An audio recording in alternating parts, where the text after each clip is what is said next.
चरण स्पर्श खुश रहो बेटा। गुरुदेव, मेरा नाम नीलम है। मैं दिल्ली के पास फरीदाबाद से आई हूँ। कुछ प्रश्न है गुरुदेव, मैं जो लिख के लाई हूँ, आपके अलावा उसका आंसर कोई नहीं दे सकता। गुरुदेव, बेटा अभी प्रश्न वाला समय नहीं आया आपका।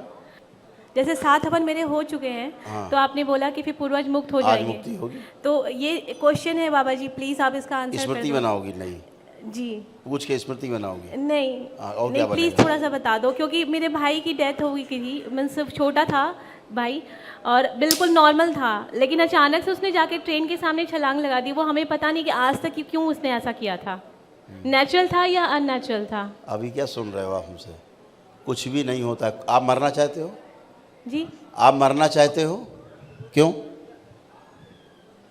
नहीं मरना चाहते? नहीं। ऐसे कोई नहीं मरना चाहता, लेकिन बाहरी शक्ति के प्रभाव में आप मर भी जाएंगे, कूद जाएंगे ऊपर से। आप आपके मन में जरा सा आया, मान लीजिए झगड़ा हो घर में, और आपके मन में जरा सा आया इससे अच्छा तो मर जाएं, एक विचार अगर आपके अंदर ये आया, तो अंदर बैठी गंदी शक्तियाँ क्या करती? उसी विचार को, उसी भाव के आपको बड़ा कर देती हैं, फैला देंगी, बहुत विराट कर देंगी, और इतना विराट कर देंगे आप किसी की नहीं सुनोगे और किसी की सुसाइड कर लोगे फट से।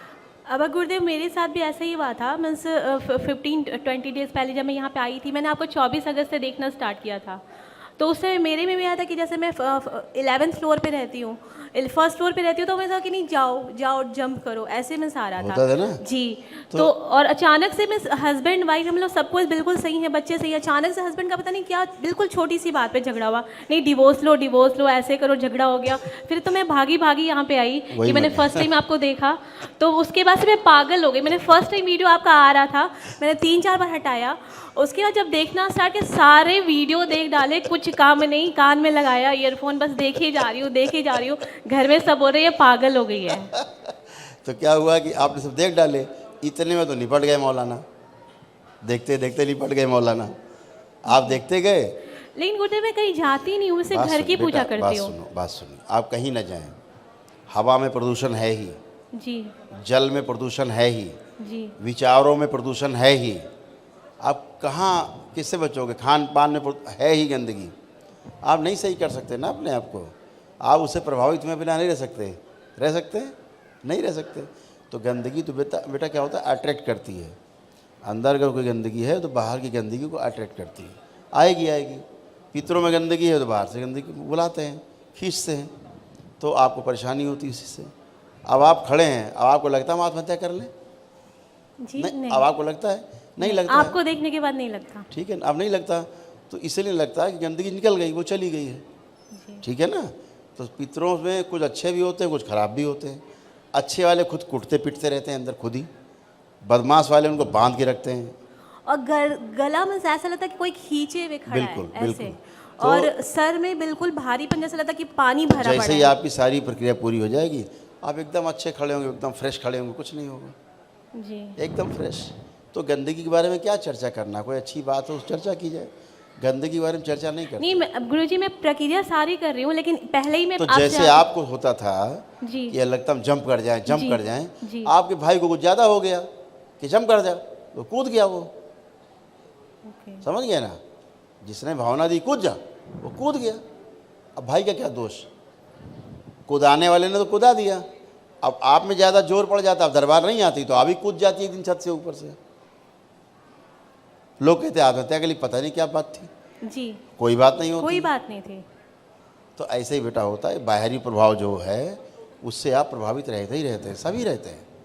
कोई नहीं बचा हुआ। मुझे तो आज तक एक आदमी नहीं मिला जो बाहरी उससे प्रभावित नहीं है। सब प्रभावित हैं। गंदगियाँ भरी पड़ी हैं लोगों में, लोग भोग रहे हैं, फिर भी मानते नहीं अंदर, अरे यार ऐसे होगा, अरे नहीं, ऐसे। हस्बैंड को और इन लॉज को तो मैं खींच के लाई हूँ। जैसे अब इन्हीं बच्चे का है, मान लीजिए चोट लगी, हम देख रहे हैं क्यों चोट लगी, क्यों जी। पैर कटा, हम देख पा रहे हैं। हम क्यों का कारण हमें पता है, सभी के क्यों का कारण हमें पता है। दरबार को पता है पूरी बात कि ऐसा क्यों हुआ। और गुरुदेव एक बात और थी। लेकिन आदमी अपने को, अरे हम तो ठीक है, हमें कोई दिक्कत नहीं है, ठीक है। एक बात और थी, जैसे कि मैंने जबोंग में अमेरिकन एक्सप्रेसवे में काम किया था, तो वो काम भी छूट गया। फिर मैं लॉयर हूँ, तो द्वारका कोर्ट में, सारे एनसीआर कोर्ट में काम करती थी, वो भी काम छूट गया। फिर अब बच्चा छोटे होने की वजह से मैंने अपना बिजनेस स्टार्ट किया, सारी पूंजी उसमें लगा दी है। तो जैसे आपसे गाइडेंस चाह रही थी कि मीन्स लॉकडाउन की वजह से अभी लॉस ही लॉस चल रहा है, तो मैं उसको कंटिन्यू करूँ या छोड़ बेटा दूँ? अभी बात सुनिए, देखो अभी क्या है, अभी आप पूरी हो नहीं। जी अब कड़वी बात बताएं, जी अभी आप बात तो कर रही हो लेकिन आप पूरी नहीं खड़ी हो, मुझसे बात कर रही हो। जी अभी आप आधी अधूरी हो, आधी अधूरी बात कोई और कर रहा है हमसे। इसलिए जब आप स्मृति चिकित्सा करके आप आते हैं, आरोग्य कावन करके, फिर मुझसे मिलते हैं, उस समय आप पूरे होते हैं, फिर नहीं, खूब तो बात करिए। 5 डेज का टाइम मिला है कि आप क्लोज कर दो, तो मैं आपसे गाइडेंस चाहती हूँ, क्लोज कर दूँ या रहने दूँ? बेटा ये तो आपको प्लीज़ आप बता दो। ये डिसाइड आपको करना है, इस पर कुछ नहीं कर सकते, अभी नहीं कह सकते कुछ। मैंने आपको एक मोटी बात बता दी कि अभी आप पूरी हो ही नहीं। जी आपको लग रहा है कि आप हो, आप बात कर रहे हो, लेकिन आप हो नहीं। हम देख रहे हैं जी कि बात हमसे पीछे से कोई और करा रहा है, चीज़ों आपको भटका रहा है दाएं बाएं, तो थोड़ा इस समय आपको और स्किन ना जगह strong जगह रहने से का। फट रही है, मेरी ब्लड आ रहा है। बेटा एक बात को 100 बार बोलें, आप जब फाइनल प्रक्रिया करके आओगे तब चला जाएगा, सब खत्म हो जाएगा, बचेगा ही नहीं कुछ। फिर आप होगे अच्छे होगे, पूरी तरह स्वस्थ होगे।